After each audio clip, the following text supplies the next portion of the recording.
disait que vous êtes en pleine révision d'un nouvel ouvrage qui va paraître. Merci beaucoup, mon père, de me donner votre temps pour nous aider à nous orienter. Je vous donne ce soir des restes. D'un grand âge. Mais je vous remercie d'abord. C'est une joie et un honneur. Donc, nous allons avoir l'occasion de commencer à échanger entre nous après que le père ait fait l'introduction. Oui. Je précise tout simplement qu'à la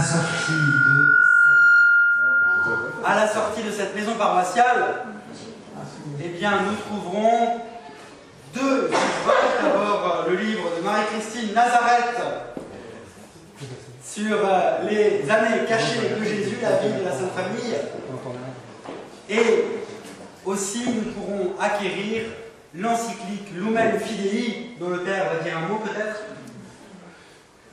Ce texte coécrit par le pape Benoît XVI et le pape François, et que justement nous lisons ensemble le premier vendredi du mois, dans nos temps de discussion et d'enseignement, après l'office.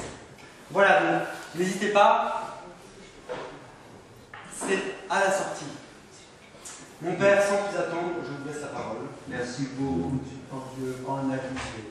Je voudrais commencer très vite par expliquer le titre de cette causerie, La Rose des Vents. Vous savez que bien avant que les navigateurs et les voyageurs modernes ne se repéraient du point de vue des vents pour la voile, qui était absolument irremplaçable sur la mer, ils avaient un moyen très modeste de se repérer, qui était d'utiliser les points cardinaux. Alors je reprends cette structure. Alors le nord, bien, est, ouest et sud. Alors, dans la nuit, dans la journée, c'est la porte de la nuit, surtout pour savoir où ils en étaient, de l'orientation des vents et donc de la navigation, ils pointaient cette carte sur les points polaires. Et ils avaient ainsi, de point de vue graphique, une orientation générale. Alors, ils pouvaient s'y reconnaître davantage. C'est une pratique qui remonte aux Phéniciens, c'est-à-dire au 6e et 7e siècle avant Jésus-Christ. Or, cette image m'a toujours frappé pour une raison très modeste, c'est que en lisant le discours après la scène, m'était convaincu qu'il était impossible de trouver un ordre logique académique. Et tous les efforts qu'on fait pour le faire sont finalement des formes. Parce qu'il semble bien que le discours après la scène est un discours qui a été fait de pièces rapportées, non pas du tout regroupées pour la présentation catéchétique de saint Matthieu. Et alors je me suis dit, mais après tout, ces 4 points cardinaux, ça pourrait être des repères très précieux au point de vue existentiel, dans la mesure où nous avons dans la vie beaucoup d'éléments à unifier et nous devons éviter de les sacrifier les uns aux autres. Alors, en acceptant cet environnement où je travaillais en fonction du marxisme, et j'avais le souci constant de rappeler que l'homme ne pouvait pas faire ce sacrifice de Dieu. Alors je dis, bon, nord, c'est le mystère de Dieu. L'Est, pourquoi pas les hommes?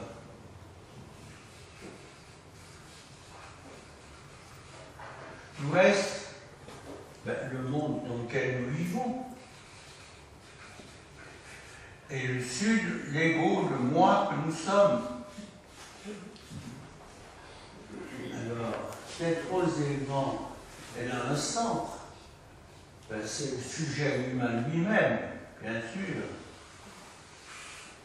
Mais dans le baptême, le ça monte sur la montagne, ça monte pour les baptisés. Dans le baptême, celui qui a à s'orienter dans des réalités religieuses, humaines, sociales, et finalement personnelles, analytiques, c'est un sujet. Et c'est un sujet baptisé. C'est un être incorporé au Christ. Donc si on accepte ça, et que c'est incorporé au Christ, n'est pas détruit dans son humilité. Donc les quatre pétales, les quatre directions qu'indique la rose des vents peuvent être l'univers dans lesquels le Saint-Esprit qui souffle où il veut peut être repéré dans les tâches qui sont les nôtres. Alors, au centre, qu'y a-t-il? Bien, le sujet chrétien, c'est-à-dire le baptisé incorporé au Christ. Et ce baptisé incorporé au Christ est défini dans l'évangile de l'épître de Saint Paul, au chapitre 6, verset 18, je crois, par le fait que nous ne nous appartenons plus. Nous sommes au Christ. Et l'épître aux Romains, au chapitre, le Père Emmanuel va pouvoir lire ça, Romains, en Corinthiens 6, ça va. Vous ne nous appartenez plus. Mais à qui appartenons-nous quand nous ne nous appartenons plus comme chrétiens? Nous appartenons au Christ. Alors l'incorporation au Christ, elle est exprimée dans l'Épître aux Romains, Père Emmanuel, au chapitre 14, verset 8. Ça serait bien que vous la lisiez parce que c'est très simple. 14. Romains 14, 8. Car si nous vivons pour le Seigneur. Si nous mourrons pour le Seigneur. Soit que nous vivions, soit que nous mourions, nous sommes au Seigneur.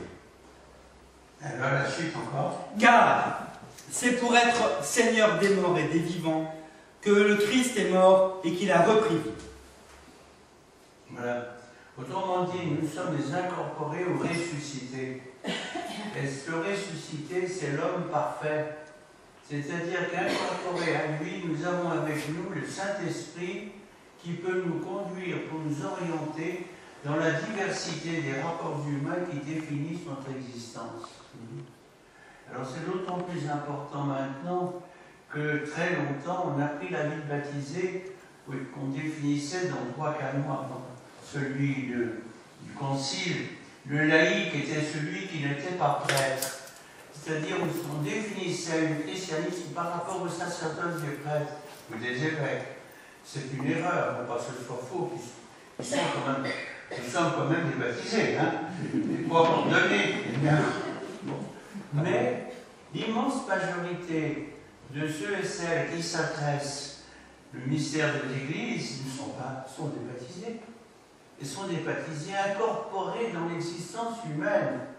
Donc existentiellement responsables, comme incorporés du Christ, de vivre en vérité la profondeur des orientations de cet osement anthropologique existentiel. Donc alors, une fois qu'on a vu qu'au centre de ce monde, il y avait ce texte, disons, de 1 Corinthiens 6, 18, je crois, vous ne vous appartenez pas, et de Romains 14, 8, nous avons la possibilité de comprendre, de deviner la façon dont nous devons nous orienter, mais s'orienter par l'Esprit Saint dans les rapports différents que nous avons avec le monde. Alors, pour donner un exemple précis, prenons celui du mystère de Dieu, parce que c'est plus facile à dire, nous reviendrons dessus. Alors, ou plus exactement, que je vous dise tout de suite, une fois qu'on est incorporé dans ce mystère du Christ, notre rapport à Dieu est un rapport de filialité, parce qu'il est le Père. Et ce rapport de filialité fait que les rapports aux hommes vont être des rapports de fraternité. Et notre rapport au monde, qui nous est indispensable et qui risque de devenir pour nous une captivité, deviendra pour le Christ un rapport de liberté. C'est la question de l'argent qui Et finalement, le résultat de tout ceci sera pour le moi qui est rapporté à Dieu par le Christ un rapport de limpidité. Alors vous voyez que c'est qualifié, cette rose des vents est qualifiée par 4 pétales qui représentent tous les 4 dimensions profondes de l'existentialité chrétienne qui n'a pas sacrifié le rapport au monde. Parce que ce qui est très rare dans un christianisme qui a été prêché d'une façon non évangélique, où même l'évangile était vécu presque pour ainsi dire en soi. Non. Le mystère de Christ est incorporé dans l'histoire de telle sorte qu'il implique tous ces rapports fondamentaux et qu'on n'en peut sacrifier aucun l'un à l'autre et ils sont tous interconnectés. Et c'est ce que je voudrais vous suggérer ce soir. Mais d'abord en vous présentant rapidement le rapport de filialité. En effet, et en fonction de ceci après, vous pourrez pressentir ce que peuvent impliquer les autres rapports, sans d'ailleurs que j'ai fini de dire ce que ce rapport de filialité implique. Ce rapport de filialité est un rapport à Dieu. Écoutez, fichez-nous la paix avec Dieu. C'est dépassé. C'est dépassé. Alors, soit par l'agnosticisme, soit par l'athéisme, soit par le sécularisme qui maintenant devient triomphant. C'est-à-dire, nous sommes des êtres humains qui avons gagné notre maturité humaine et nous n'avons pas à dépendre d'un Dieu transcendant, je ne sais pas comment vous en parlerez, mais en tout cas d'un tiers qui ne peut que détruire notre liberté. Ce qui fait que de nos jours même, il a été dit, qu'il suffisait d'être chrétien pour être disqualifié dans les problèmes humains.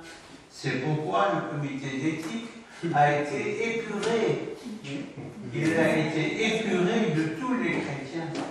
Et alors on comprend comment notre président merveilleux, qui mérite tout notre respect, notre liberté humaine, a pu dire qu'il y a 15 jours, qu'il suivrait à la lettre le comité d'éthique. Et après, il l'a épuré de tout ce qui empêcherait ce comité de penser d'une façon droite au point de vue humain. Parce qu'il est posé en principe que le christianisme, étant une religion, ne peut que fausser l'esprit de celui qui s'y livre. À bon entendeur, salut. Alors c'est à ce monde-là, vous comprenez, que nous avons affaire maintenant.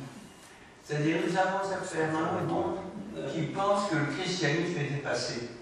C'est vrai que le christianisme a beaucoup qui a trouvé beaucoup d'avatar, hein. Mais le christianisme, c'est le Christ. Or, le Christ étant le ressuscité incorporateur de tout baptisé, il est évident que le baptisé dans le monde a le droit d'avoir par rapport à Dieu une attitude qui n'est pas celle du président ou du ministre des cultes, Madame Claudia, je ne sais pas qui, nous en parlons. C'est pour dire que nous sommes en pleine actualité avec cette affaire. Comment, dans l'Esprit Saint, pouvons-nous nous orienter dans des mentalités qui ne sont plus les mentalités chrétiennes, et cependant nous avons conscience que le christianisme, on est la lumière profonde. Et que par les chrétiens qui vivent dans le monde véritable, incorporé du Christ, peut être diffusé des vents, hein, un état d'esprit qui, dépendant de l'Esprit Saint, est irremplaçable pour que l'humanité garde l'identité profonde. Et que le chrétien qui est christianiste, elle, c'est aussi sur l'authenticité. Alors, de ce point de vue-là, ce que le christianisme va nous donner, c'est. Il ne va pas du tout discuter la difficulté qu'il y a à connaître Dieu. Il va dire même lui-même dès le départ, Dieu, personne ne l'a jamais vu. Donc on n'est pas plus favorisé que les autres. Chrétiens, chrétiennes, nous n'avons pas vu Dieu. Mais nous savons que celui qui ne voit pas s'est donné dans son Fils Jésus. Pourquoi? Alors, ce qui est important, c'est de bien voir pourquoi on ne le voit pas. Ça, c'est très important. Très important. C'est que nos expériences sont des expériences d'êtres humains en conditions concrètes. c'est-à-dire terrestre, c'est-à-dire dans un monde sensible où les cinq sens sont les seules sources de connaissance après que l'intelligence l'utilise, non pas par l'abstraction, mais par l'intégration et la signification. Mais c'est vrai que plus, vous savez, comme on l'a dit à propos de Gagarine, qui était monté le premier dans le scoutisme, alors, les athées, il n'a pas vu Dieu. Alors, les Polonais, qui sont très malicieux, disaient il n'est pas monté assez haut. C'est une très bonne réplique, très bonne réplique, et qui ne permet pas de d'abord se scandaliser. On cherche à voir, dit on ne peut pas le voir. Pourquoi? Parce que l'existence qui est la nôtre est une existence inconditionnée.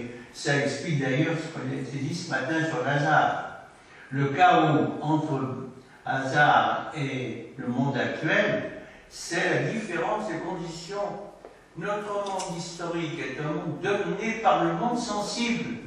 Et c'est à travers le monde sensible que nous connaissons intellectuellement, par réflexion, par abstraction, comme ça, disciplines intellectuelles, mais qui ne sont pas des disciplines, et des disciplines scientifiques nous aident à voir. On est toujours non visible. Et quand on trouve maintenant la zone, n'est-ce pas, la zone du rayonnement fossile, c'est-à-dire le moment où les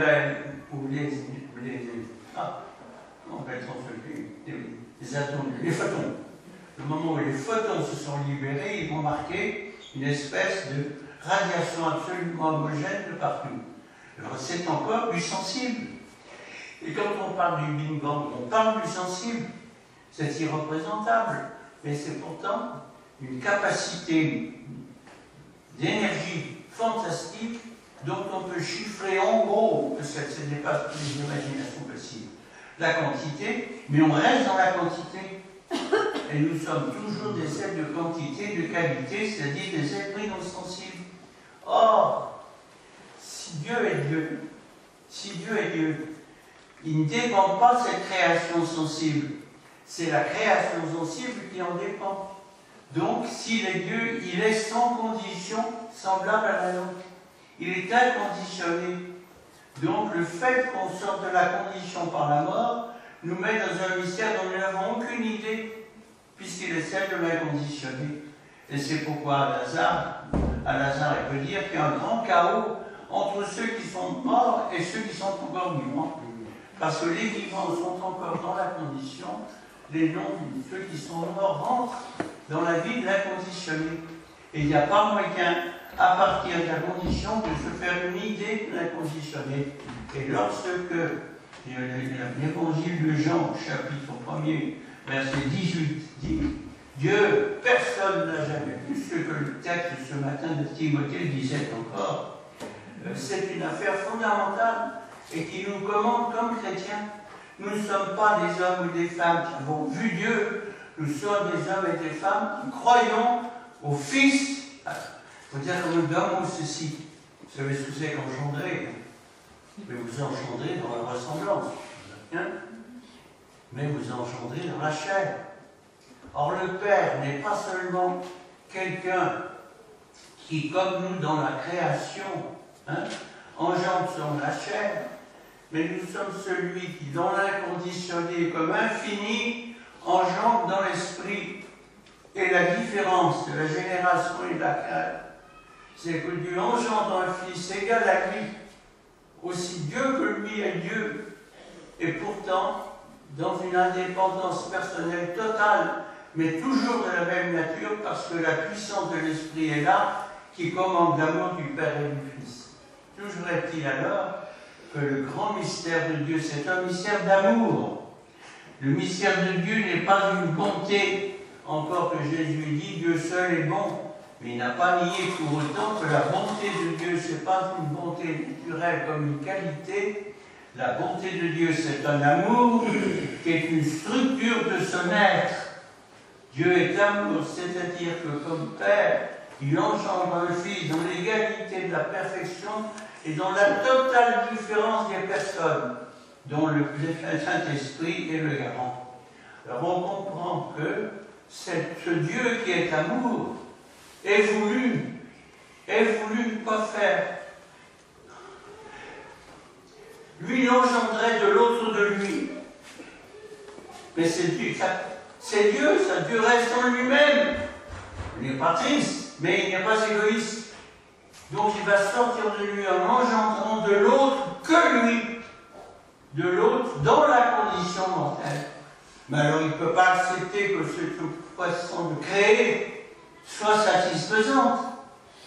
Parce qu'il crée de l'autre que lui, mais lui reste invisible à cet autre. Et cet autre, dans la condition, est à la fois vivant mais mortel. Donc dès le départ, il y a eu en Dieu l'idée que s'il faisait de l'autre que lui, c'est-à-dire hors de lui, c'est pas possible qu'il laisse cet autre que lui, purement et simplement hors de lui. Mais c'est pas l'autre qui va rentrer en Dieu, c'est Dieu qui va sortir de lui, dans le Fils, pour que l'autre que lui, grâce à l'autre de lui, restera un être fini, mais qui sera éternisé dans l'infini par l'adoption et la création et l'incarnation. Autrement dit, c'est un amour, mais c'est un amour de Dieu, non seulement parce qu'il crée, et c'est un amour de Dieu parce qu'il engendre le Fils, et c'est un amour parce que, en créant, il accepte que le créé le nie ou se foute de lui. Et il aime d'autant plus qu'on l'aime moins. Donc il est non seulement celui qui va arracher l'homme à la mort physique par la résurrection, et il va être celui qui de façon permanente arrache l'homme à la mort spirituelle, qui est le mépris de Dieu et des autres que Dieu en lui. Alors en ce sens-là, c'est un amour extraordinaire. Alors vous comprenez que le témoignage que nous avons à rendre ici, en première instance, dans la filialité, c'est la création, c'est l'existence d'un Dieu qui est un amour infini, triplement infini dans le Père, le Fils et l'Esprit, et infini qui crée du fini pour infinitiser le fini, de telle sorte qu'il n'y ait vraiment que des hommes, des êtres hors de lui, qui soient également partagés du Fils de Dieu dans celui-ci. Alors vous comprenez, ça c'est un amour. Et en plus de ça, c'est un amour de pardon. Alors il est évident que la façon dont on dit de nos jours que le christianisme est dépassé et que Dieu est un être mythique, nous avons devant nous ces gens-là, les chrétiens que nous sommes, et qui devons témoigner, ce ne serait-ce que par le silence et le refus de rire des bêtises qu'on dit sur Dieu, et autant qu'il est possible, de confesser de Dieu contre aucun ne croit plus. Donc, alors la puissance de l'Esprit, c'est ça. Alors vous voyez que ceci qui est vrai pour Dieu va être vrai pour la fraternité, va être vrai pour la liberté dans le monde, et va être vrai pour la liquidité.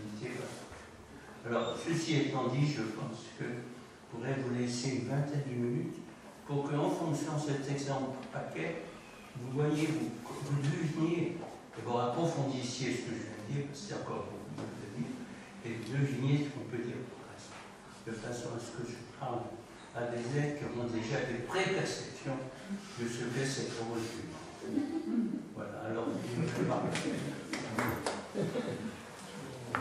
vous voyez qu'il y a donc là une vocation fantastique de l'être humain. Et ça, vous voyez, c'est vraiment le laïc. Alors évidemment, tous les théologiens, des hommes qui ne pensent qu'à ça pour aider les laïcs, mais c'est les laïcs qui sont en contact direct avec une masse qui est marquée par cet athéisme, cette indifférence ou cette sécularisation. Et il faut que pourtant le nom de Dieu, personne ne voit, soit attesté comme étant le vivant suprême et l'amour par excellence. Alors regardez ce que ça peut signifier au point de vue de la fraternité, du rapport au monde, que je qualifie par la liberté. Vous verrez pourquoi. Sachez-le. Et le rapport à soi que j'appelle limpidité. Vous me direz aussi ce que vous en pensez. Alors sur tous ces problèmes, 20 volumes, si vous voulez, qui nous permettent après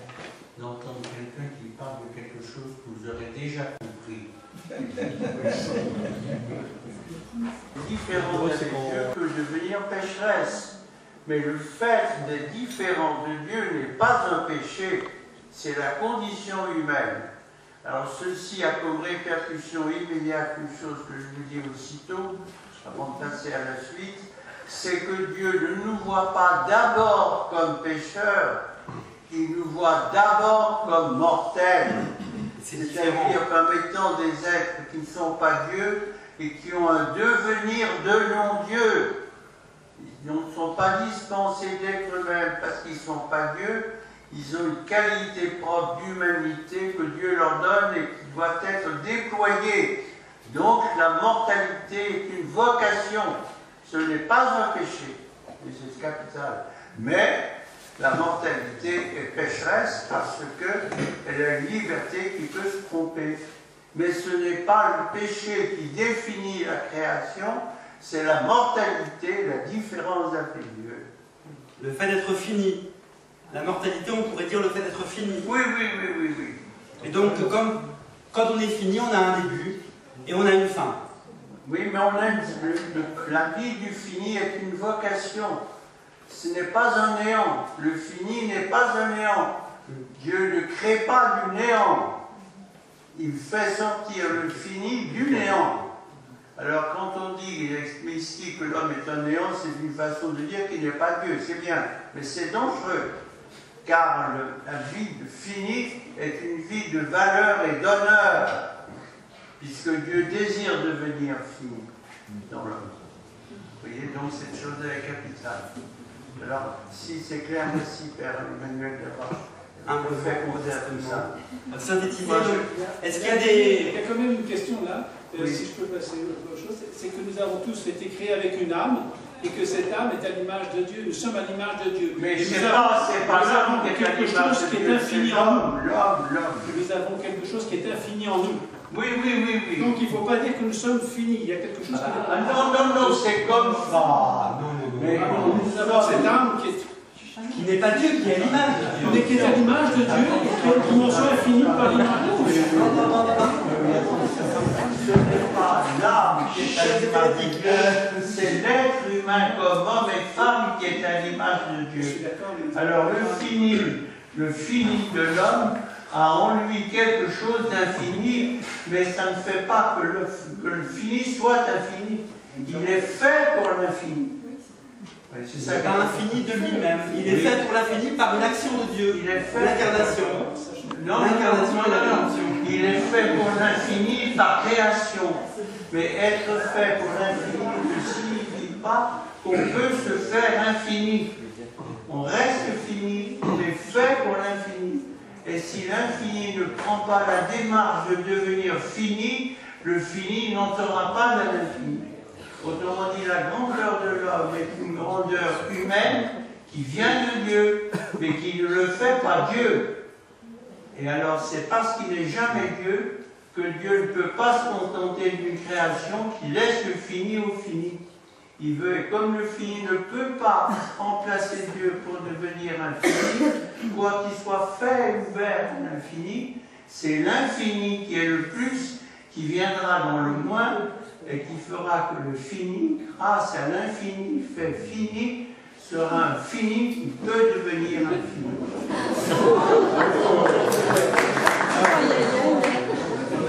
Le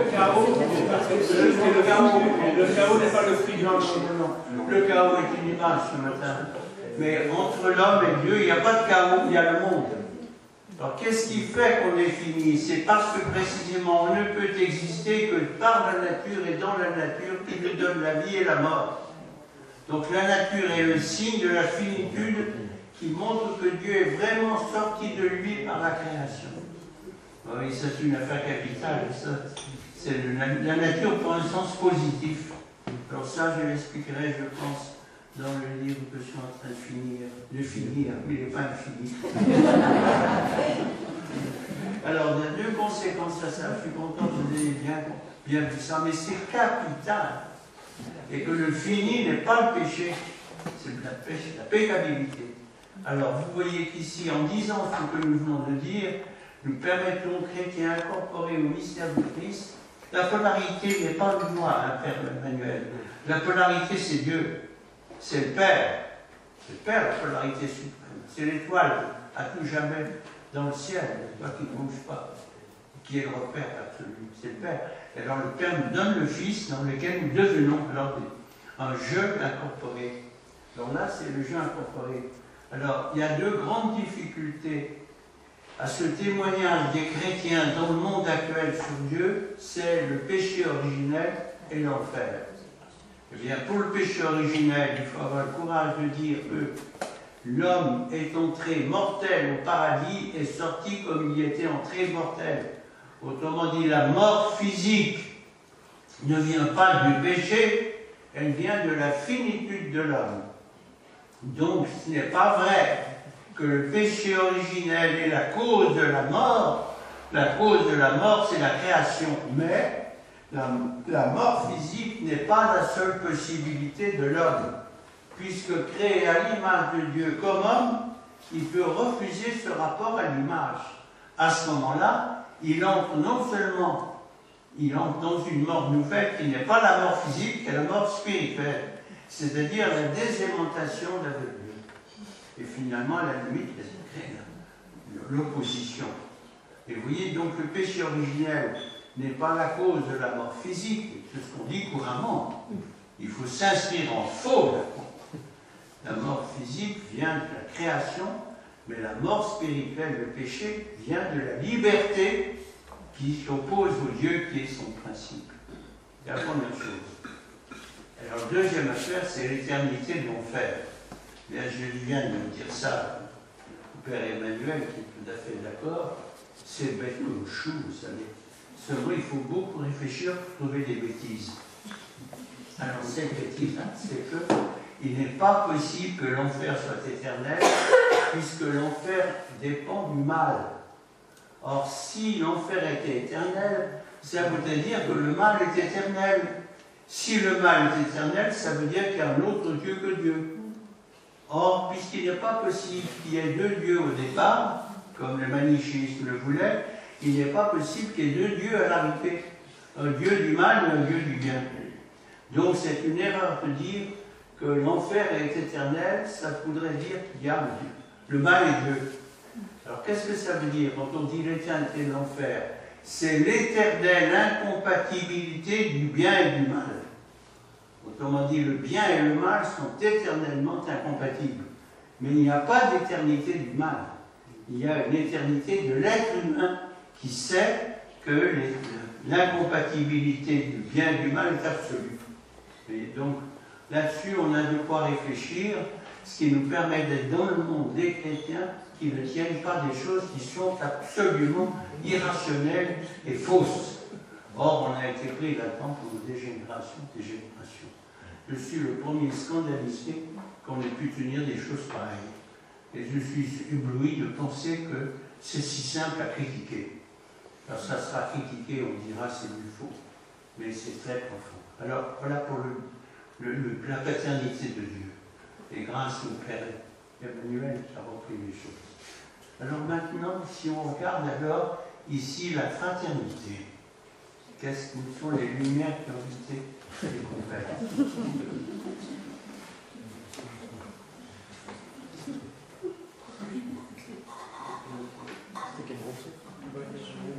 Comment? Événement groupe. Oui.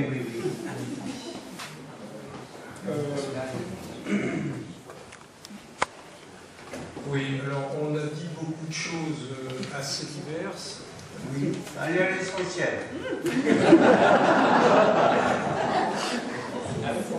Je vous remercie de vos encouragements. Alors, eh bien, d'abord, le mot fraternité est dans la devise de notre République. Le mot fraternité est dans la devise de notre République. bien sûr, les chrétiennes ont ça. Les chrétiennes ont cela. D'accord. Et donc, donc on a parlé évidemment de aimer son prochain comme soi-même. Ah ben alors oui. Et de aimez-vous comme je vous ai aimé. Et donc l'interrogation était justement, vis-à-vis de nos contemporains, la définition de ce qu'ils appellent la fraternité et de ce que nous appelons la fraternité par rapport à un père qui est le même pour tous les hommes. Oui, oui, très bien. Bon, très bien. Alors, ceci, il est évident que sous fraternité, c'est le message évangélique, et je n'ai pas rappelé les textes, c'est tellement évident, à partir du Dieu qui est amour, qui est en 1 Jean 3, 4, 8. 1 Jean 4, 8, Dieu est amour. Ça, c'est pour alors la fraternité, c'est évidemment un rapport fraternel et que la République a accepté. C'est donc quelque chose de très humain. Mais attention, c'est un humain très profond. Car la fraternité repose finalement sur la distinction de l'homme et de la femme. C'est-à-dire qu'il y a une différence fondamentale dans l'être humain qui est insurmontable et qui n'est pas seulement la différence des individus les uns par aux autres, mais c'est la différence des sexes. Or, dans le monde où nous sommes, la différence des sexes signifiant que l'homme et la femme sont créés par l'amour à l'image de Dieu, signifie que d'une certaine façon, l'amour de l'homme et de la femme sont une image de la Trinité. Incroyable. Autrement dit, nous vivons dans la chair l'amour comme altérité de l'autre, ce que Dieu vit éternellement dans l'esprit. Autrement dit, dès le début de la Bible, lorsqu'il est dit que Dieu créa l'homme et créa l'humanité, homme et femme, à l'image de Dieu, ça veut dire que c'est une allusion encore implicite au mystère trinitaire. Nous sommes dans la chair, des êtres dans notre différence, devant nous aimer d'amour comme Dieu aime le Père dans la puissance de l'Esprit. Qui, oui, ça veut. Qui, oui. Alors, quelles conséquences ça a? Dans le monde où nous sommes, quand vous pensez que l'on pose, c'est l'affaire américaine du genre. Pourquoi est-ce qu'il y a cette affaire du genre? Tout simplement parce que l'homme moderne, et notamment l'homme américain qui représente, pour ainsi dire, le témoin par excellence de la puissance technique de l'homme, soit au point de vue connaissance, soit au point de vue action, soit au point de vue de transformation du monde. Hein. Bon. Il est impensable qu'on puisse penser la grandeur de l'homme en pouvant accepter que l'homme en lui-même serait une image de Dieu. Dès lors, dans le refus très radical, comme je disais tout à l'heure, du mystère de Dieu dans l'homme par la sécularisation, il faut s'en prendre à la sexualité, parce que la sexualité, mais là, c'est parce que l'Église a dit d'abord. On a au fond pris la sexualité comme intérieure au péché. Or, la sexualité est une dimension anthropologique du créé. Et la Bible dit dès le départ dans la création, c'est l'image de Dieu. Donc, si c'est une image de Dieu, il faut de toute manière lutter contre elle. D'où la notion du genre. Que le genre, il y a la distinction de l'homme et de la femme, n'est pas une affaire naturelle, mais une affaire sociologique. C'est pourquoi ils entreprennent de dire à un enfant qui pense qu'il est homme, qui a le désir, qui peut avoir le désir de devenir femme et que c'est normal et qu'au fond, c'est l'être humain qui décide son sexe. Alors que toutes les cellules du corps humain sont marquées par la sexualité homme ou femme. Autrement dit, c'est une imposture qui n'a de valeur que parce qu'elle ébranle un aspect essentiel de l'homme et de la femme comme image de Dieu. Donc, comme chrétien, il faut avoir le sens que le vent de l'esprit nous pousse à défendre en profondeur. Mais il faut réfléchir. Même notre pape François, dans ce fameux texte qui est l'interview qu'il a fait avec un père jésuite, responsable à Chimita, quand on lui parle de la femme, il dit « Oh, mais c'est merveilleux la femme, mais il faut que les théologiens réfléchissent. » Alors, on sent qu'il n'a pas réfléchi encore à cette affaire de l'homme et de la femme. Parce que c'est une chose, au fond, qui n'est pas tenue au sérieux, souvent, dans l'Église. Et qu'on pense ça comme un fait. Non, c'est un fait qui est significatif de notre identité. C'est dans ce sens-là que la femme est à égalité avec l'homme, encore qu'elle soit différente dans sa fonction, bien sûr, et dans son tempérament et sa sensibilité. Mais la distinction homme-femme est une distinction de la création.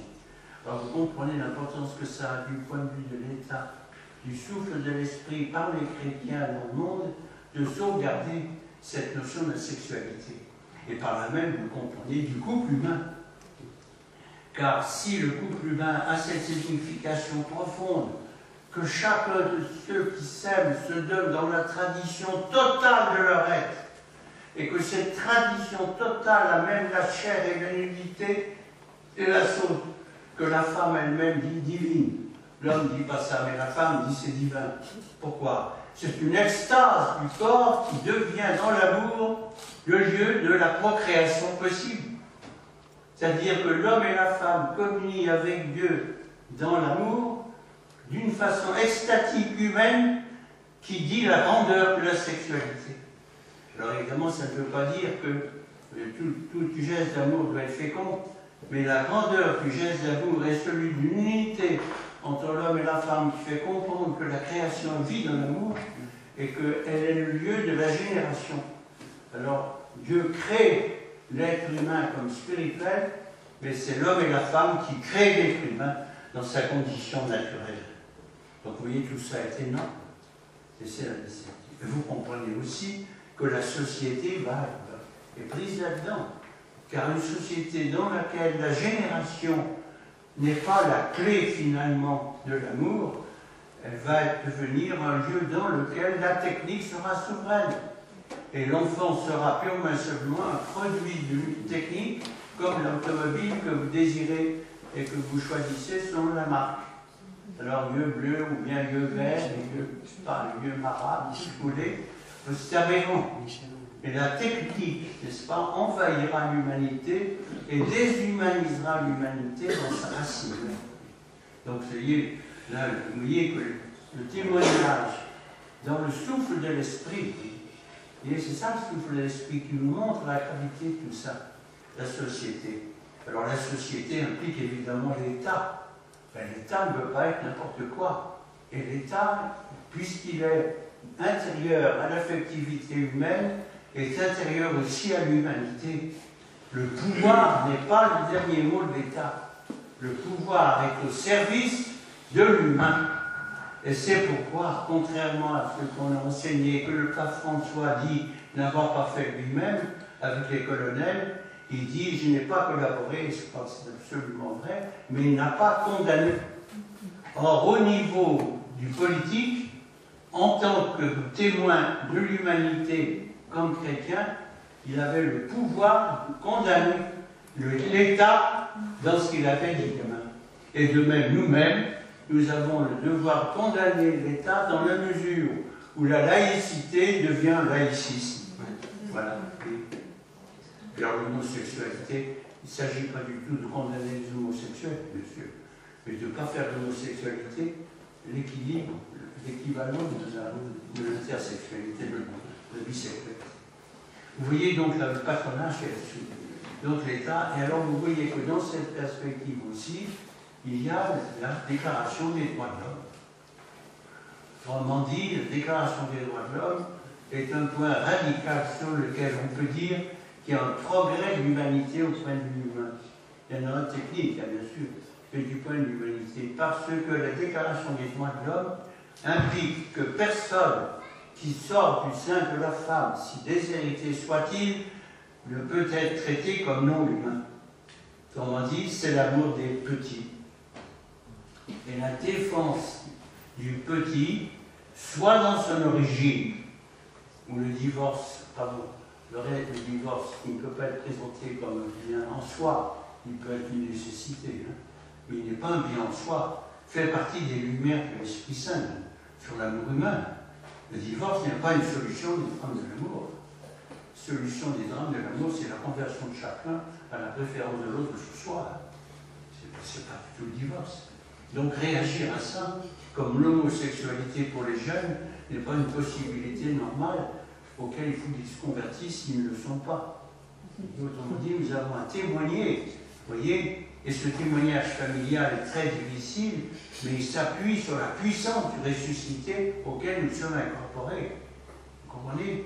Autrement dit, le pétale humain de l'amour et de la famille est un pétale capital dans la rose des vents. Et que c'est la tâche très difficile maintenant, mais non pas impossible. Donc le divorce, c'est comme j'ai dit, donc, du point de vue de l'État, le laïcisme. Le laïcisme peut être combattu au nom de l'humain, mais non pas du point de vue politique, de la politique, mais d'une politique, mais à condition que ce soit fait d'une façon qui respecte pourtant les conditions de la société. Vous voyez donc que la tâche du baptisé sur le pétale humain de la société et des autres est capitale. Et vous comprenez aussi alors que le signe par excellence par rapport à la fraternité devenue une catégorie républicaine, le point sur lequel le christianisme joue, c'est tous ces points que j'ai dit sur la caractère naturel de la sexualité, sur la difficulté de mettre l'homosexualité au même rang, de définir le mariage pour l'homosexualité, c'est la famille, la société, etc. Mais vous comprenez ici que ce qui est sous-jacent, c'est la justice. Une justice, c'est-à-dire une valeur absolue de la valeur. On va le retrouver tout à l'heure. Mais ce qu'il faut bien voir, quelle va être alors la profondeur chrétienne? C'est la fidélité à ce qui est nié dans le refus de l'écriture chrétienne, et je crois, c'est la fidélité inconditionnée au plus petit, à telle enseigne que selon Matthieu 25, nous serons jugés eschatologiquement en fonction du fait que dans les méprisés, nous avons reconnu le Christ. C'est-à-dire que le Christ s'est incorporé à ce que la société et les autres ont de plus méprisable apparemment. Alors quand on a ça dans le cœur, vous comprenez, c'est pas seulement la fraternité républicaine, c'est quelque chose qui conduit à une conduite au niveau de l'humain, du pétale de l'humanité des autres, à des exigences humanisatrices. Autrement dit, il faut bien voir que le christianisme n'est pas simplement humain, il est humanisateur. Et il est capable de s'insurger contre ce qui est déshumanisant. Que ce soit les politiques, les philosophes, les théologiens, tout n'importe quoi. Ça va? Oui. Ça va bien. Donc il n'y a pas de difficulté de principe sur tout ça. Non, c'est non. Il y avait une question dans notre groupe qui concernait, donc on parlait d'aimer les hommes, etc. Et donc après on a dérivé sur aimer les tyrans. Non pas comme tyran, mais comme homme. Comme homme. Vous savez, j'ai une pensée, ce qui est ici, vous voyez, je n'ai pas dit, mais les étrangers, c'est le cosmopolitisme fondamental du Christ ressuscité. Il faudra que je marque, je n'ai pas marqué, mais alors le tyran doit être respecté comme homme, mais condamné et refusé comme tyran. Autrement dit, il faut distinguer l'homme et la fonction.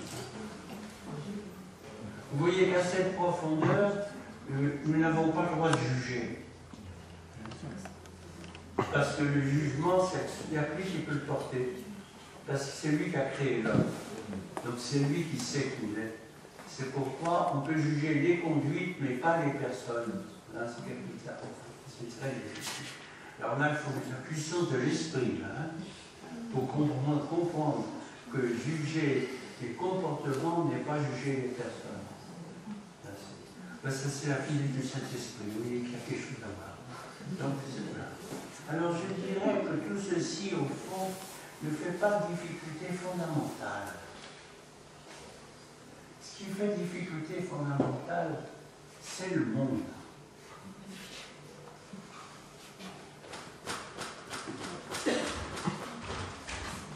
Parce que ça, c'est le paradoxe de l'homme. En effet, le paradoxe de l'homme, c'est qu'il est un être en manque. C'est-à-dire qu'en tant que dépendant de la nature, mais il est radicalement dépendant de la nature, puisque c'est la nature qui l'enfante, sans que les parents, plus souvent, ne sachent rien. Et quand les parents peuvent devenir membres actifs là-dedans, par l'intervention chirurgicale, il reste quand même que la génération, c'est un acte naturel. Donc l'homme est foncièrement dépendant de la nature, et il l'est non moins dans la naissance que dans la vie.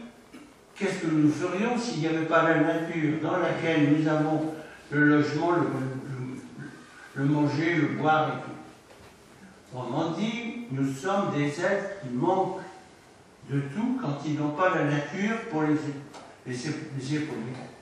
Et finalement, la nature, un beau jour, les expédie, on ne peut plus rien faire de vous. Autrement dit, l'homme, dans sa finitude, et sa grandeur, car c'est en tant que fini qu'il est l'image de Dieu. Donc le besoin que nous avons de la nature pour vivre n'est pas une conséquence du péché, c'est une conséquence structurelle de notre finitude. C'est capital encore. Donc tout ce qui se passe au niveau du travail nécessaire pour améliorer les conditions du rapport de l'homme à la nature ne sont pas des affaires subsidiaires, ce sont des affaires essentielles. Donc ça valorise l'engagement de l'homme, de la femme, dans les structures du monde, pour assurer l'existence. Alors ceci étant dit, il y a trois problèmes. Il y a le problème du tien et du mien. Il y a le problème de l'être et de l'avoir, et il y a le problème de la mort. La nature, on est ici, on n'est pas là-bas. C'est à la paroisse, hein? Oui. Oui, c'est pas à la commune. Ah non. Ah. Il y a le tien et le mien. C'est à eux en fait. Non, c'est-à-dire que la catégorie fondamentale, c'est par rapport au monde. C'est le nôtre. Autrement dit, tout le monde a droit d'avoir dans le monde un tien et un sien par rapport au mien. Parce que la nature est un autre. Alors c'est très masqué dans un monde très déterminé historiquement comme le nôtre. Hein, on a l'impression que ce qu'on a, on l'a à titre privé, puis que personne ne m'emmerde. Hein. Alors la banque,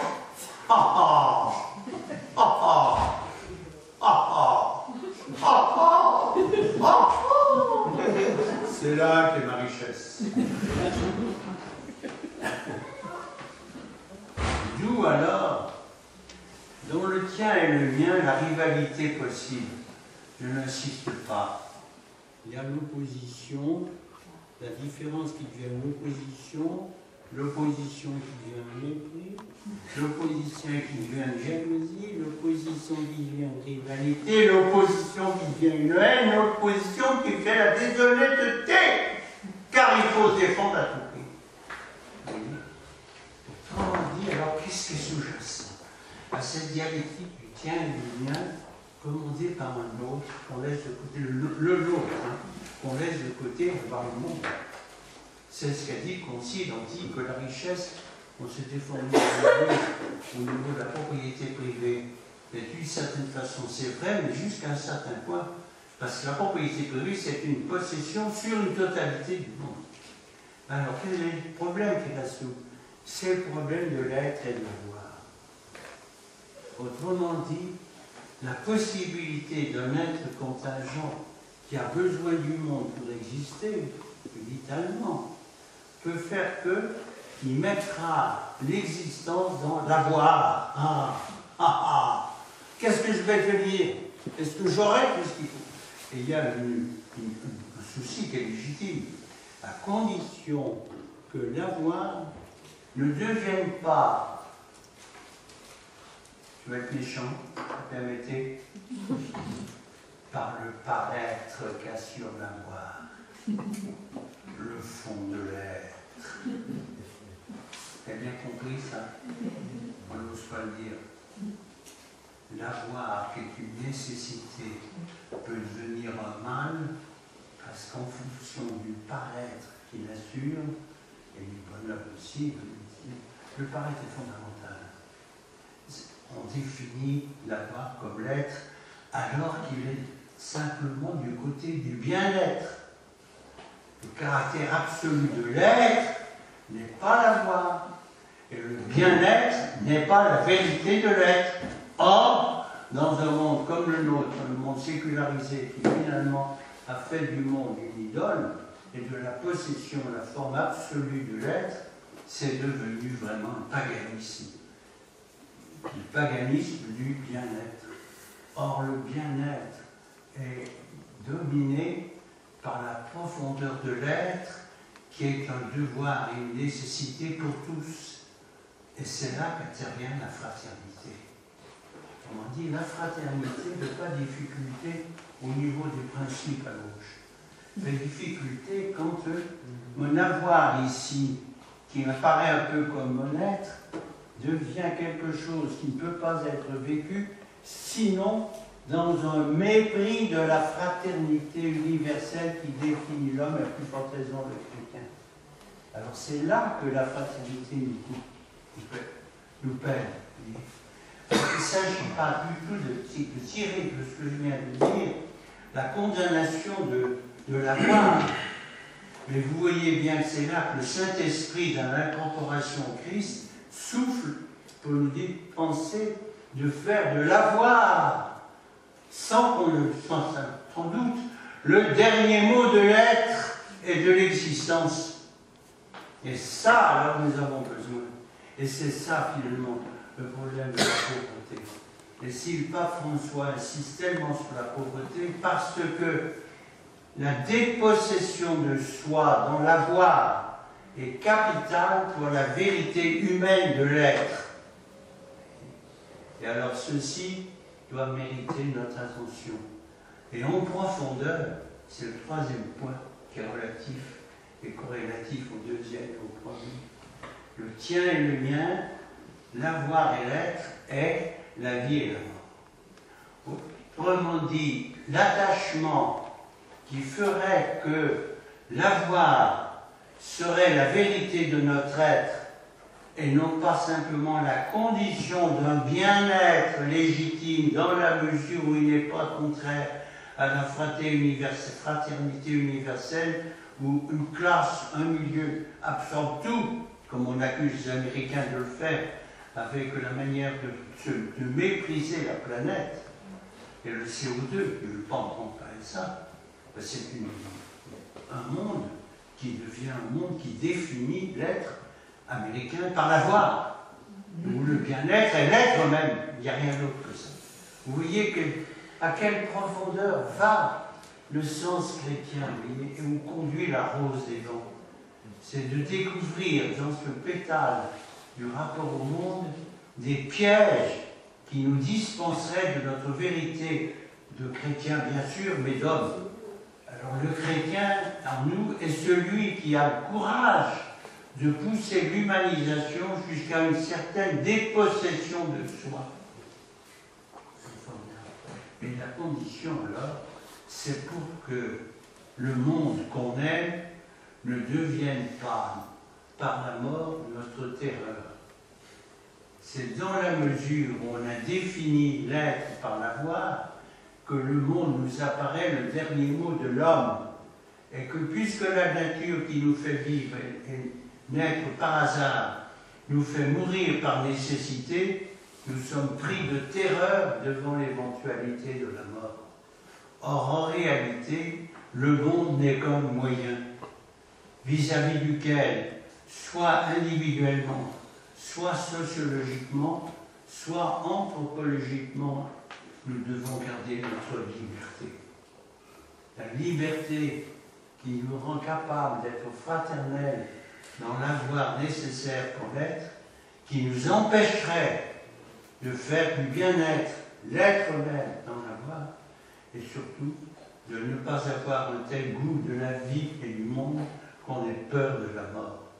Alors que l'amour de Dieu, qui est l'étoile polaire du chrétien, est le Dieu de la résurrection. Vous comprenez que là, comment dit, c'est la morale chrétienne qu'elle a soutenue. Et je vous remercie de m'avoir demandé ça, d'avoir accepté. Je n'ai jamais dit ce que je vous dis là. Parce qu'en fait, je n'avais pas à dire à des laïcs. Alors je fais une analyse très souvent en passant des textes de l'écriture. Mais là, je me suis dit, mais c'est pas possible. C'est cette analyse au fond du contenu de l'engagement chrétien dans le monde. Alors je suis en son ça, très reconnaissant. Ça ne veut pas dire que je reviendrai l'an prochain. Avant. Mais je suis enchanté et je fais confiance au Seigneur. Et là, je vous remercie parce que je n'avais jamais dit ça avec autant d'honnêteté. Et tout ceci est un développement qui prendra place dans la troisième partie de mon ouvrage. Parce que je n'avais jamais vu à quel point c'était logique. Alors, merci de m'avoir obligé à le faire. Alors, la quatrième partie, et puis on pourra prendre des questions après. La quatrième partie, c'est la limpidité. Alors, c'est un mot. La troisième partie, la première, c'est Dieu qui est amour. La deuxième, c'est aimez-vous les uns les autres. La deuxième, qui m'a été inspirée dans ce cadre-là, par le sermon sur la montagne, c'est vous ne pouvez avoir de maître, Dieu et l'argent. Et la liberté, c'est ça. C'est la liberté que nous donne le fait d'avoir Dieu comme maître et non pas l'argent. Vous voyez? Mais ça, c'est très très simple. Et j'ai l'impression que c'est pas. Alors, je voulais vous dire encore autre chose là. C'est que, vous comprenez, le rôle de l'État dans cette mien et tien. Ce conflit du mien et du tien. L'État est celui qui doit imposer une justice et une égalité au nom de la fraternité. Mais vous voyez que le devoir de l'État, qui est la justice distributive, n'épuise pas du tout les problèmes que pose aux chrétiens le fait du monde. Parce qu'il pose la question de l'être et de l'avoir et la question de la vie et de la mort. Et ça, l'État, ça va. Autrement dit, vous voyez que le christianisme n'est pas inhumain, il repose sur l'humanité d'abord, mais il la pousse à fond dans la beauté du Christ, Fils de Dieu, Fils de l'homme. Les plus belles portes des enfants des hommes. Alors la limpidité, c'est la parole du sermon sur la montagne, que votre parole soit oui, oui, non, non, le reste. Vous voyez, donc c'est ça tout. Alors vous avez un tel. Alors qu'est-ce que c'est la limpidité? Je pense que c'est l'avenir. Étant donné notre dépendance du monde, notre dépendance des conditions sociales, notre dépendance de notre individualité, de notre ego, moi je. Vous savez la rencontre de Gaulle et de Mao. Alors Mao a dit Mao. Et De Gaulle, représentant des orgueilleux qui n'étaient pas nécessairement lui-même, a dit mort.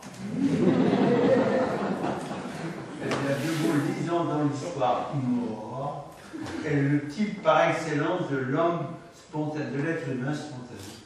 Alors, je suis frappé dans les conversations, moi je. Ça ne veut pas dire qu'il ne faut pas être je pour le Christ. Vous avez une famille, on a une maison, on a des responsabilités. Je parle au je. Mais le je n'est pas le moi. Le je, c'est le moi exorbitant par rapport à la profondeur du je.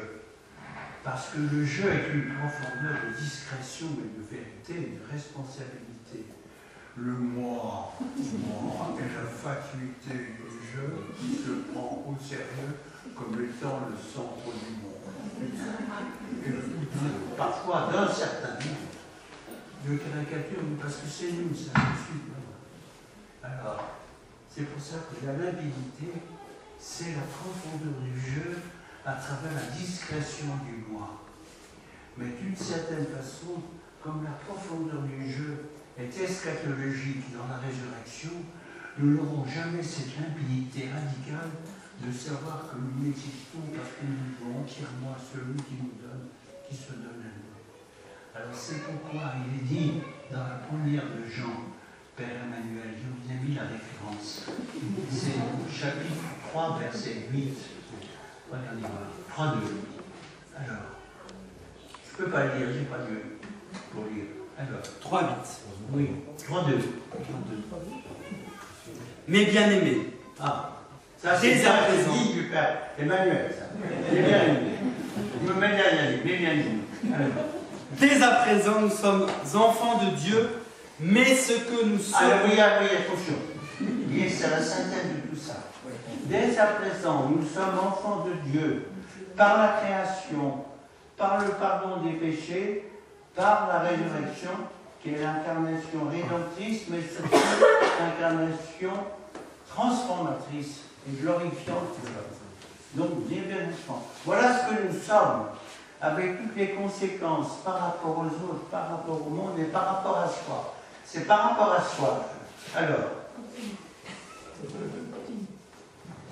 Mais ce que nous sommes... Ce que nous sommes, c'est ça, hein, notre identité de chrétien. Ce que nous sommes n'a pas encore été manifesté. Voilà. Autrement dit, de même qu'on n'a jamais vu Dieu, on ne sait pas, sinon dans le Christ lui-même, qu'il a vécu encore une vie personnelle, mais pour tout le monde, nous ne savons pas la limpidité. Ah si, le Christ c'est la limpidité même. Pourquoi?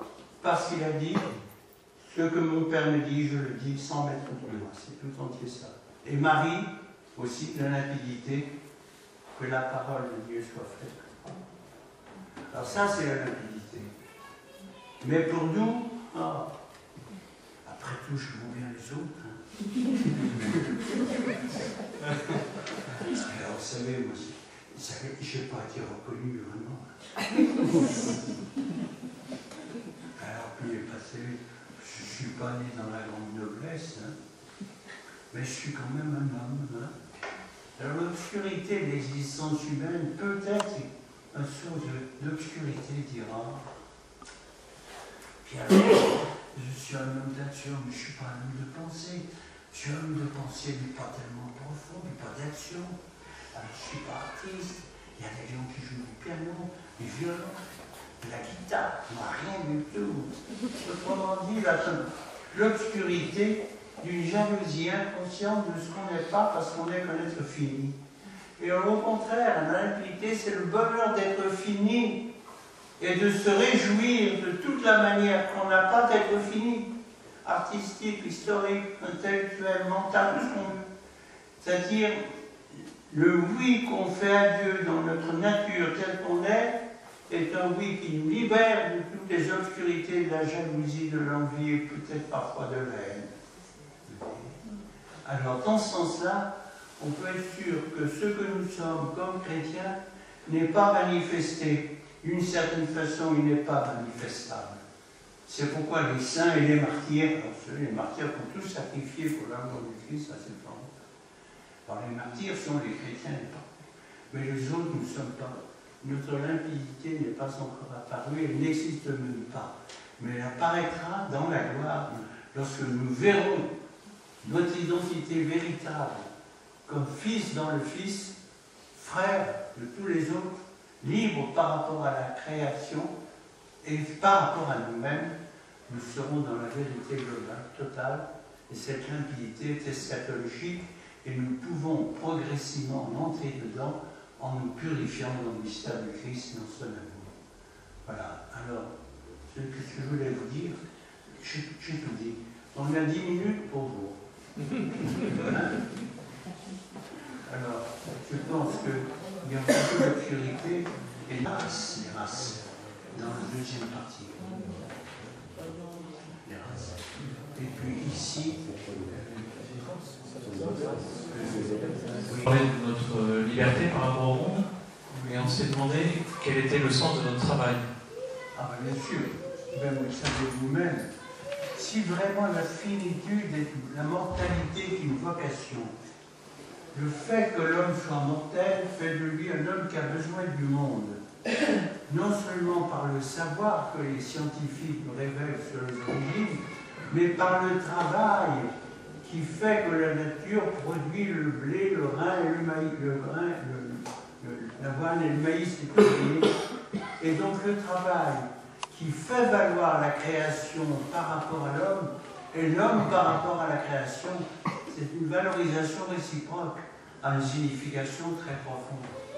Alors le gros ennui du travail maintenant est que l'Église n'a pas encore analysé, et notamment Jean-Paul II qui a fait une grande encyclique sur le socialisme et le prolétariat, n'a pas abordé ce type de travail technique moderne qui déshumanise l'homme.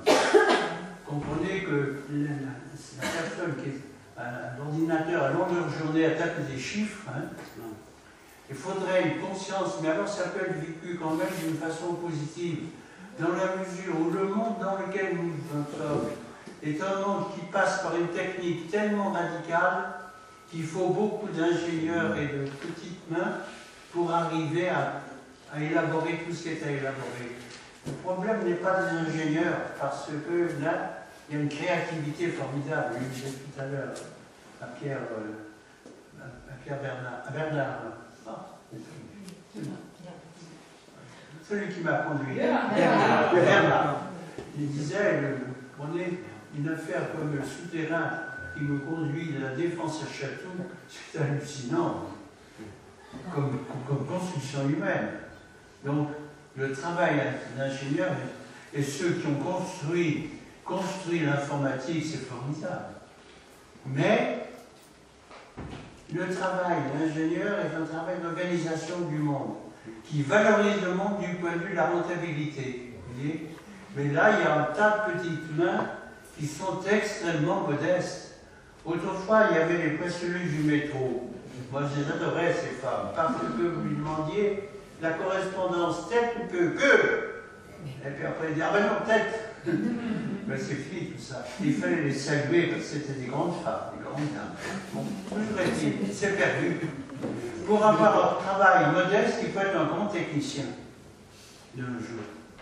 Mais alors, ceux qui sont considérés à des petites mains peuvent avoir un sens profond quand même, dans la mesure où, appuyées surtout dans ce cas-là sur l'amour de l'homme, dans la gratuité, elles savent qu'elles sont irremplaçables quand même. Voilà, quand même. C'est difficile. Et c'est très déshumanisant, c'est pas payé, effectivement. Il y a donc un vrai problème. La valeur du travail dans le monde moderne risque de ne plus être valorisante parce qu'elle est tellement technique et raffinée que finalement on ne voit plus à quoi ça sert.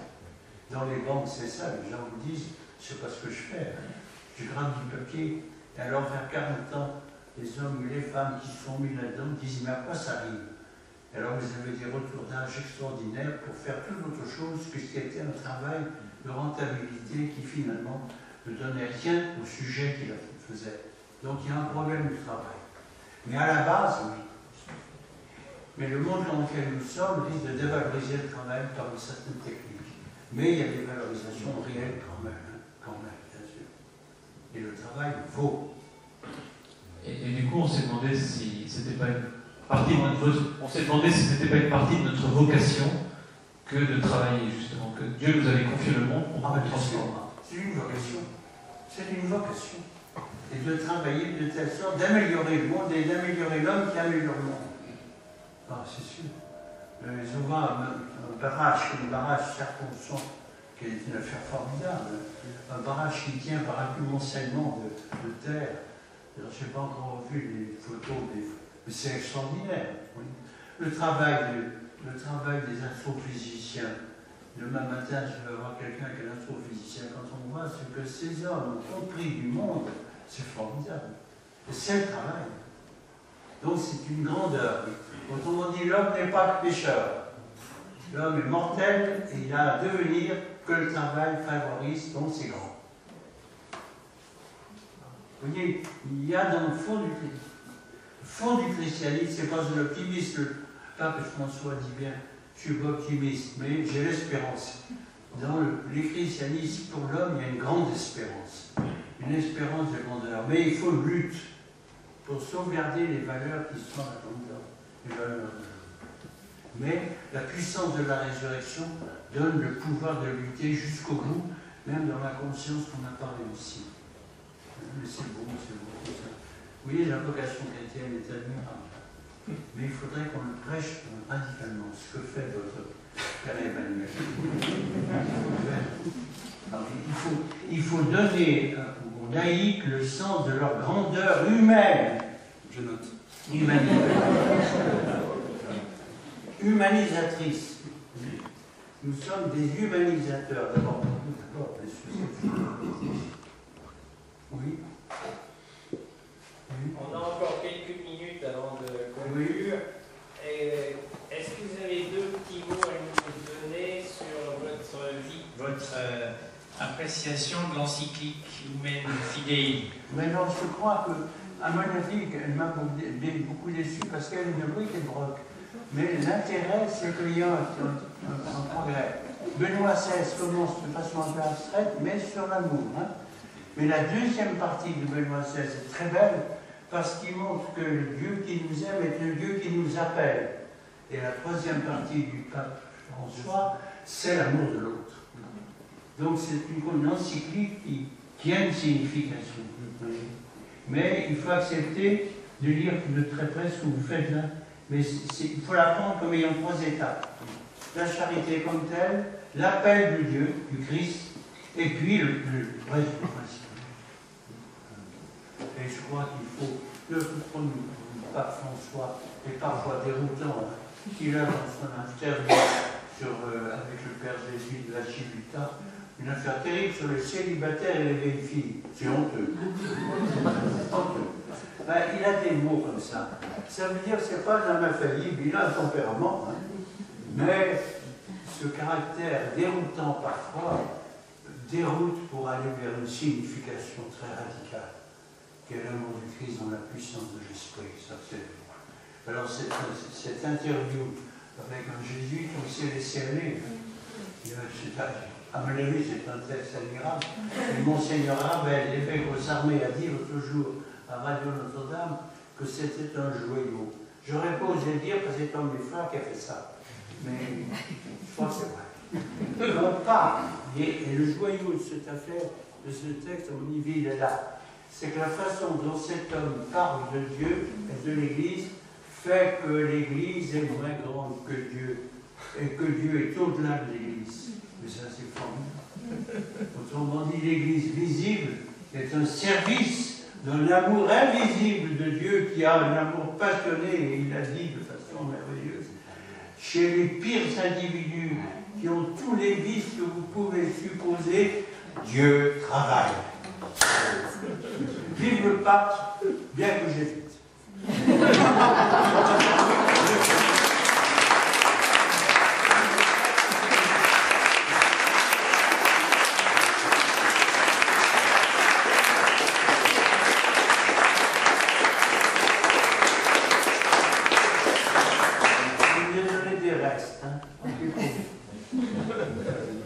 Merci de votre compréhension. Et oui, c'est un programme merveilleux. C'est la grandeur des chrétiens. Mais il faut dire le mot que disait concernant Théa et que d'autres ont propagé. Ce qui fait la profondeur du chrétien, c'est le Christ. Donc, quand le mot chrétien est dévalorisé, il faut dire christique. Parce que notre grandeur est dans le Christ ressuscité qui nous incorpore à lui. Donc le christianisme peut être médiocre, mais le christique de la foi restera sublime tout le bout, c'est la sublimité du ressuscité jusqu'à la fin du monde. Amen, alléluia.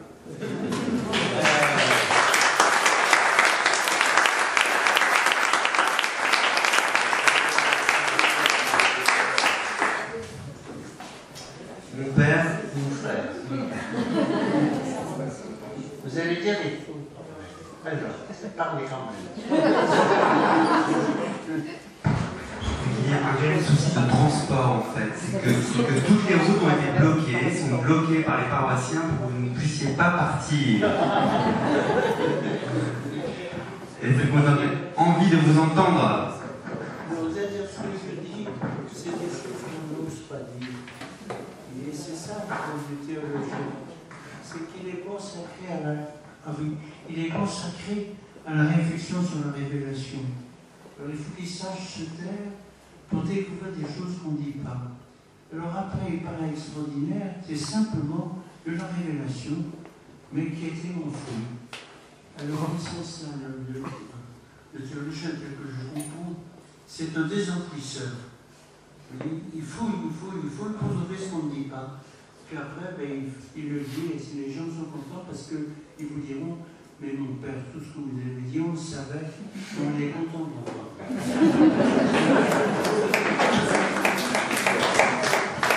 Alors je rappelle que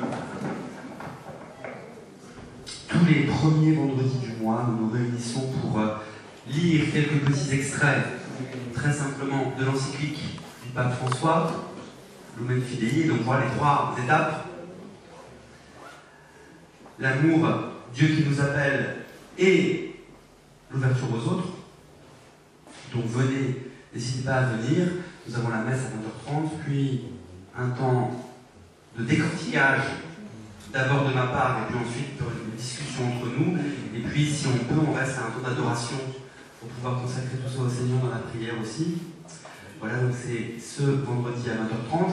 Nous avons le texte de l'encyclique qui est disponible à la sortie, pour pouvoir justement l'avoir avec soi pour venir vendredi. Et puis, il y a aussi un autre texte, un autre ouvrage, alors, qui est de l'ordre du roman, mais un roman qui nous aide à contempler le beau. Il s'agit de l'ouvrage de Marie-Christine, Nazareth, la vie cachée de Jésus à Nazareth. Vous savez, Nazareth, c'est l'évangile c'est l'évangile qui est vécu avant d'être annoncé. Donc, n'hésitons pas à faire bon accueil à ces 2 textes très différents, évidemment, mais qui pourront nous aider à progresser dans notre foi, ou au niveau intellectuel et au niveau spirituel aussi. Père, Est-ce que je peux dire un mot de focus? Ça, regardez bien ça. Parce que c'est bien grave et on écoute. Mais se taire, ça c'est extraordinaire. Et beaucoup de gens sont en fait contents de la liturgie maintenant, parce qu'il n'y a plus de silence. Or, je trouve qu'à monter le son, vous avez trouvé un équilibre remarquable. Je ne le perdez pas. je le prends comme un très bon compliment. C'est quoi là? Un silence de fond. Donc, une minute. C'est vraiment une grâce de la paroisse, une grâce des fidèles, paroissiens. Notre communauté. À Montesson, quand on me dit le nombre des passés Alexandre, on me dit ben, vous êtes l'église moderne, c'est-à-dire vous êtes une pincée de chrétiens. Vous êtes 350 à la messe. Et il y a combien? 17 000. Il y a 17 000 habitants. C'est exactement l'église de Concile. C'est un sacrement l'église dans le monde. C'est un sacrement qui doit être rayonnant du mystère de Christ. C'est un sacrement qui doit être rayonnant du mystère de Christ. Et c'est ce que veut dire la renseignement. De ne rien sacrifier du rayonnement de l'Esprit Saint qui est la gloire de Christ ressuscité dans ses fidèles. Comme amen, amen. C'est toujours un émerveillement de ma part quand j'entends un des 10 théologiens mondiaux, quoi, dans Montelève, qui vient me voir. Monseigneur Aumônier, une fois de plus, ouvrez les yeux ronds comme des billes. Mais voilà, vraiment, Père, je peux avant de voir, mais à bientôt, évidemment. Et je vous propose de finir en tournant vers la Vierge Marie et en recevant votre bénédiction.